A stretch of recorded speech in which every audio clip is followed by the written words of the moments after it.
Have you ever been humiliated in front of the people you love most? The kind of moment that steals the air from your lungs and makes the whole room go silent? I never imagined that, at 74 years old, the happiest week of my life would turn into the most painful night I had ever experienced. But what happened at my grandson's rehearsal dinner changed our family forever. The worst part wasn't the slap itself. It was what happened after. Everyone watched. No one moved. And in that long, painful silence, I realized that sometimes kindness isn't about staying quiet.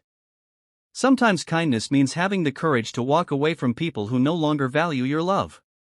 Before we begin, welcome to Kindness Library. If stories about love, family, forgiveness, and second chances touch your heart, please like this video, subscribe to the channel, and leave a comment telling us where you're watching from. Your support helps us share more inspiring stories that remind the world kindness still matters. My name is Margaret, and my grandson Ethan has always been the greatest joy of my life. After my husband passed away 20 years ago, Ethan became the reason I kept smiling. I attended every school play, every baseball game, every graduation. I baked his favorite apple pie every birthday, even after he moved across the country. When Ethan called to tell me he was getting married, I cried happy tears. I couldn't wait to meet the woman who had captured his heart. Her name was Vanessa. She was beautiful, confident, and successful. At first, I thought she seemed wonderful. She hugged me the first time we met and thanked me for raising such a caring man. I believed every word.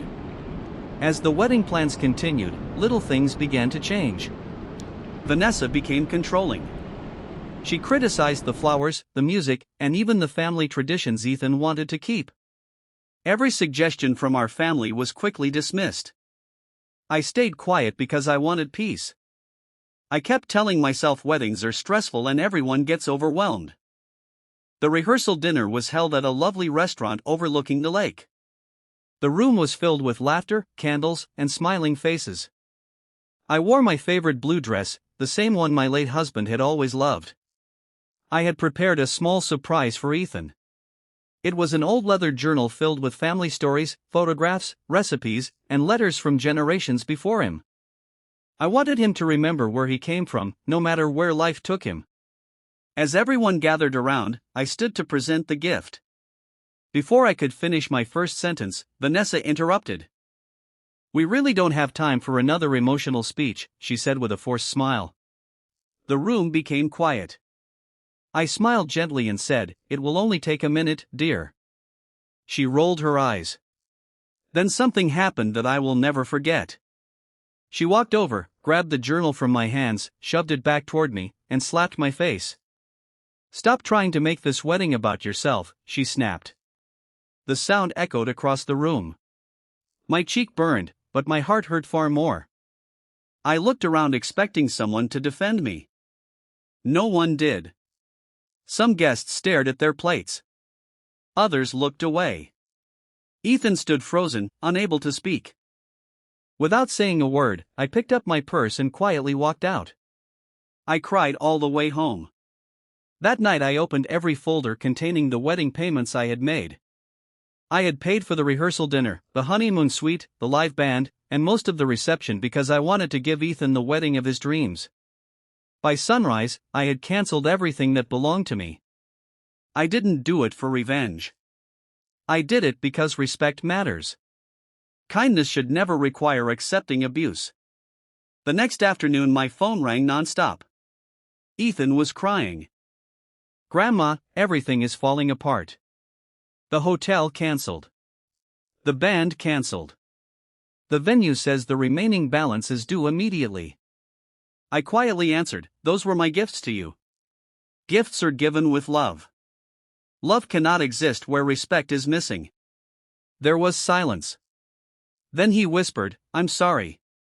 For the first time, I heard genuine regret in his voice. 2 days later he came to my house alone. His eyes were red from crying. He admitted Vanessa had treated many people badly during the engagement. Friends had stopped calling. Even some of her own relatives avoided her. He confessed that he had ignored every warning because he believed marriage would somehow change everything. He looked at me with tears running down his face. "I failed you, Grandma." I reached across the table and held his hands. "We all make mistakes," I told him. "The important part is what we do after we see the truth." A week later, Ethan ended the engagement. It wasn't because of the cancelled wedding. It was because he finally understood that love without kindness becomes control. Months passed. Life slowly returned to normal. One Saturday afternoon, Ethan invited me to lunch. He introduced me to someone new. Her name was Claire. She worked as a nurse and spent weekends volunteering at a shelter. Before we even ordered our food, she asked me about the old family journal. "I heard you created something beautiful for Ethan," she said warmly. "I'd love to read it one day if you're willing to share." There was no pride in her voice. Only genuine interest. Over the next year, I watched their relationship grow with honesty, patience, and mutual respect. When Ethan proposed again, he asked me to stand beside him. This time the rehearsal dinner felt completely different. Claire stood before everyone and surprised me. She thanked me for loving Ethan through every stage of his life. Then she invited me to present the family journal. As I spoke, the room listened. Some guests wiped away tears. When I finished, Claire hugged me tightly. She whispered, "Thank you for teaching all of us what real family looks like." At that moment, I realized something powerful. Kindness isn't weakness. Kindness has boundaries. It protects dignity while leaving room for forgiveness. Ethan later told me that losing one wedding saved the rest of his life. He said my decision forced him to face the truth he had been avoiding. Today our family gathers every Sunday. The old journal has grown thicker with new memories, new recipes, and photographs of happier days. Every new child born into our family receives a handwritten letter reminding them that success means very little without compassion.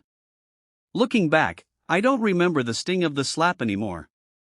I remember the lesson it taught all of us. Never allow someone to convince you that kindness means accepting disrespect. Real kindness begins with self-respect. It grows through forgiveness, honesty, and courage.